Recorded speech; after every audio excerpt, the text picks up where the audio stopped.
So, give me the rundown of the stuff that we did yesterday after we got off the plane.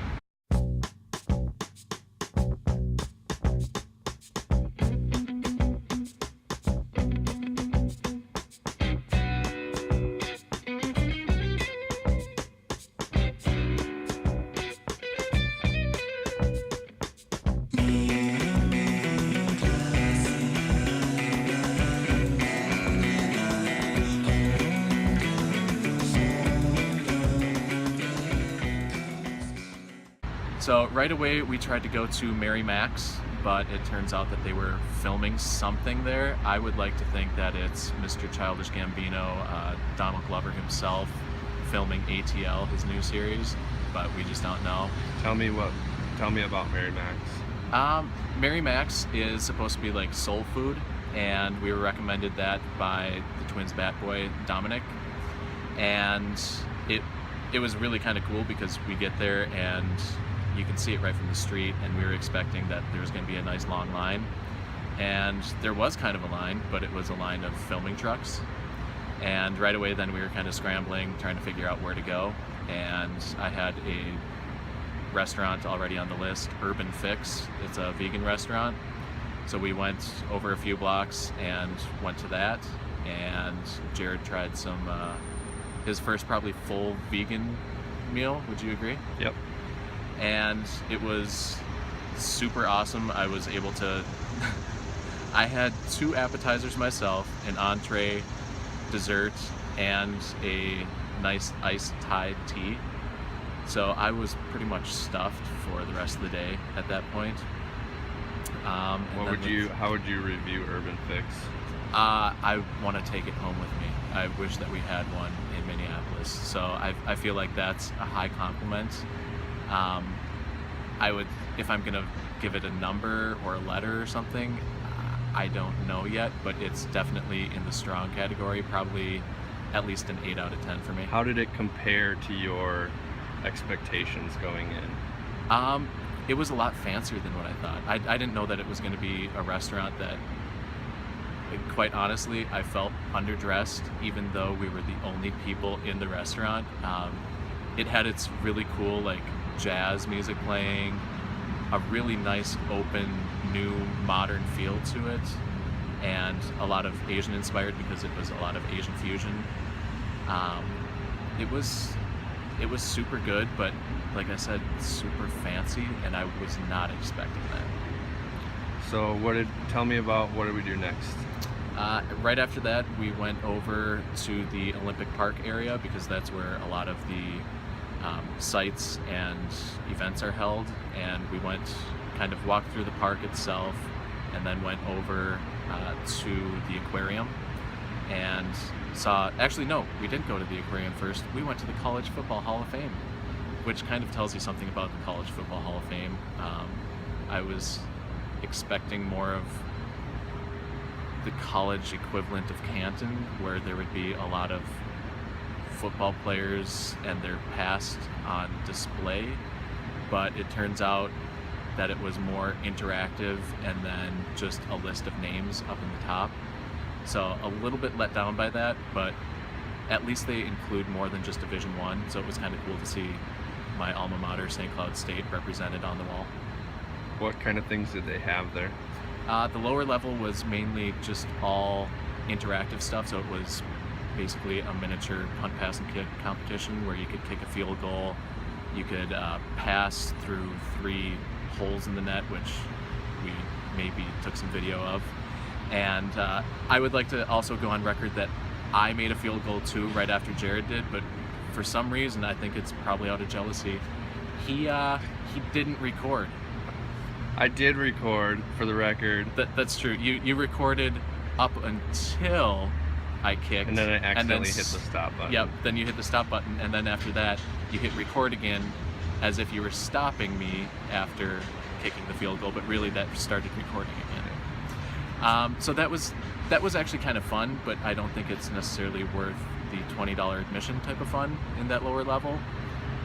Then the second level was more like trophies and kind of like an interactive, not interactive, but just like an exhibit to see some of the past. Um, it was all right. We saw the Paul Bunyan axe that is given out between the Badgers and the U of M, so it was kind of cool to see some local stuff there. Jared also was having a field day because, sure enough, Nebraska's all over the place. It's like they have a storied tradition of football or something. Who'd have thought? Yeah. And then on the third floor, that's mainly where they had their list of actual members that were inducted into the Hall of Fame. It was kind of cool because they had these pillars that you could kind of move around and get more information on select people, but there wasn't like a plaque for every individual person like other Hall of Fames have. It was just each year and then who was inducted that year. Yeah, there's a wall with names on it or whatever. Yeah. So how long did we spend? Like a little bit over an hour? It's like an hour and a half, I think. So, and there was a 10-minute movie that was all right. But kind for of the a most college part, video, college football hype video. Yep. Yeah. And I could see if you went to this like right before football season, it would get you pumped up, but there really wasn't a lot of people there and there weren't a lot of workers there to pump you up. It was more like, here's this exhibit, and it would have been nice if maybe it was part of a larger museum. I could see if they had this attached to Canton, it would actually be kind of cool. Right. But on its own, Yeah. So would you recommend this, and who would you recommend it to? If you're like a diehard football fan, yeah, I would recommend it. But for families, it would be probably pretty cool too, because a lot of the kids could do the lower level exhibits and a lot of great photo ops, a lot of great video ops, and just interaction. But if you buy the city pass, do it. But on its own, probably not. So tell me about what we did after the College Football Hall of Fame. After that, we went to the Aquarium, which was pretty sweet.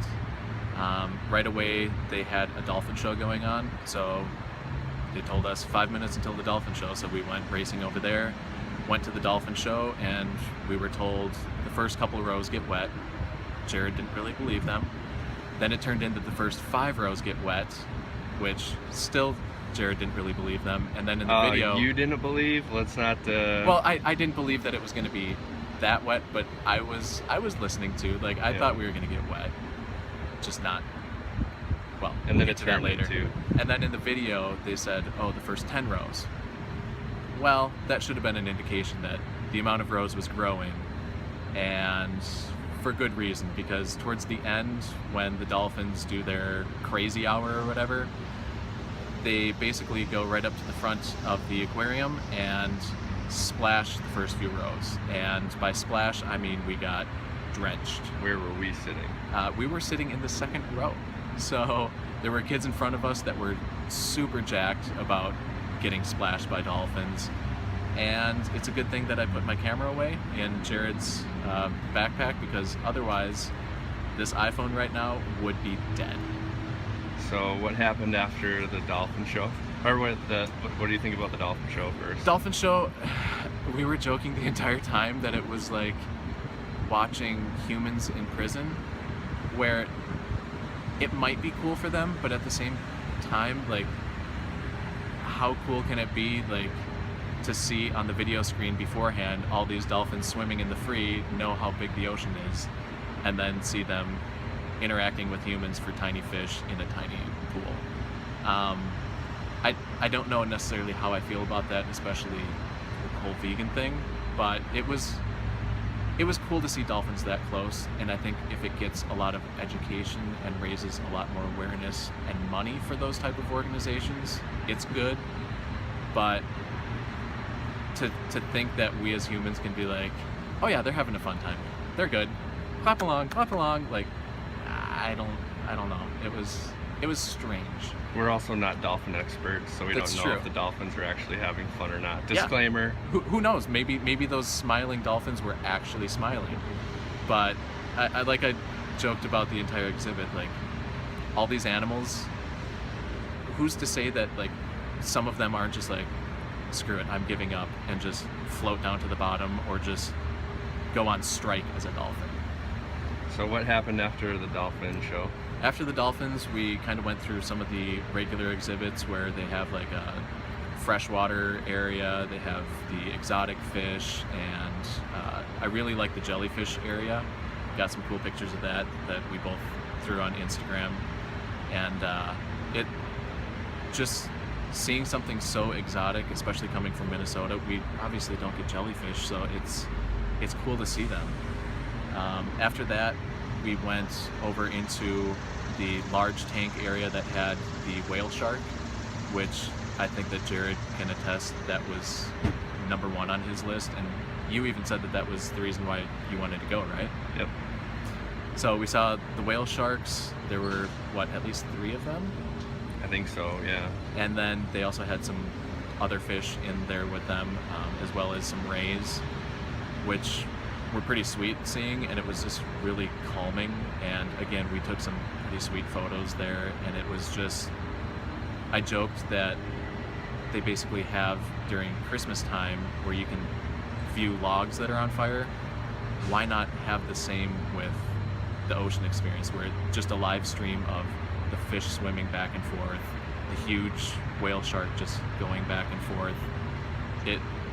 It would be a moneymaker for just have a dedicated channel that is the Aquarium channel that has that, where you can just tune in and fall asleep to it. Just like the Yule Log channel. Yep. So Okay. that was really fun. That probably, between that and even the dolphin experience, that would probably make it worth it for any prospective person that comes into Atlanta. What did we do after the... After that, I think we went to go get some food, didn't we? So we went to, actually when we were in the aquarium exhibit with the whale shark, I turned to Jared and I was like, I could go for some good pizza right now. So, and you were fully on board with that. And I looked up what place might kind of be like our hometown has Pizza Luce, which has vegan and regular options. So I was like, I want to find a good vegan pizza that also has like other stuff for just the regular eater. So I ended up finding some place called Cabbage Town. That's an area in Atlanta that had a place called Cabbage Pie. And right away, what was your reaction? I don't remember. You were like, no, I'm not having Oh. cabbage pizza. Cabbage pizza. And I had to explain it's not cabbage pizza. So I got But that's just because I don't like cabbage. That's true. Plus, cabbage on a pizza would, unless it's gross. like an Irish pizza where it's like corned beef and cabbage, like Right. you could make that into something. But even Right. then, yeah. We got there and I got the vegan slice, which really is a quarter of a pizza. And even though I had a giant meal, it was just right. I think that giant meal earlier in the day was basically my breakfast and lunch, and then this was just the nice dinner to top it off. And what did you have? Meatball sub. Meatball sub? I got away from the pizza when I saw the meatball sub that day. Yep. So it was kind of a really cool area. Just a nice, quaint little place that was basically a bar that served pizza. And I thought for what it was good. Recommended. Fully recommended, especially because, like I said, a slice is really a quarter of a pizza, and you can't go wrong with a slice of pizza. So what did we do after that? After that, we went to the hipster part of Atlanta. I think it was called Five Corners or something like that. And I wanted to go record shopping, and there were 2 record stores right there. We parked across the street, walked across, and the first place that we went to was Wax and Facts. They really specialize in a lot of used records, and I found, I took a video of it, so I'm sure we're going to splice it here or something like that, but I found that they had a lot more jazz, which I was really pumped about. And then I also asked the guy working at the front counter, since I'm in Atlanta, what's some good local music. I wanted to buy a 7-inch because it kept it kind of cheaper, and So he comes over and he was like, well, you got to give me some recommendations of stuff that you like or what kind of genre that you're looking for. So I told him that I wanted something weird, something experimental, maybe jazz and indie rock, but I was open to anything. So he looked for weird stuff and gave me 2 7-inches and picked those up. And on top of, I think, 3 other records that I picked up, it was a good day at Wax and Facts, and then walked down the street 385 feet, I think is what it said, down to Criminal Records, which, if I'm not mistaken, I believe is kind of the birthplace of Record Store Day. Their owner kind of conceived that as a way to really focus on local record shops, because not only was the music business dying, but local record stores were losing out to the big name stores like Best Buy and Amazon, because they were offering a lot of digital content and all the physical stuff that you could order online. For what it was all right. A lot of new stuff there, which I usually pre-order anyways, so I wasn't necessarily in the market for a lot of new records. But they did have a decent selection, and I ended up picking up a couple things. I think a 7-inch that was new, and then a used Norah Jones EP. And it was just kind of cool to add one more to the list. But if I was gonna pick between the 2, I would definitely say Wax and Facts would probably be your place to go between those 2. So then what did we do after that? After that, we got Jared his first Crystal Pepsi. Here we are in ATL, Atlanta, and Jared is having his first Crystal Pepsi. Not very Crystal good at- Pepsi, the sponsor of this show, Clearly, I'm Crystal not very Pepsi. good at brand support. and it's the choice of a new generation. Not this generation.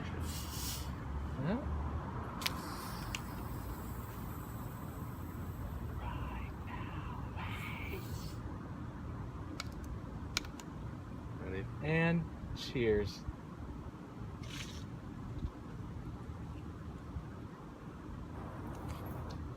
Tastes like Pepsi. That is delicious. It's better than Pepsi because it's clear. Clearly this is better. Chug. Chug. Yeah, I'm gonna prep myself. I just had a push pop. Gotta clear the burps. Also sponsoring this show, Jaime's in Minneapolis. I can't chug very well, so I'll give it the best shot I got. Oh, it's unchuggable. That is not chuggable. That's how you know it's a good drink, when you can't chug it. Right before sunset, we were like, okay, let's go to the Olympic Park. Let's check it out.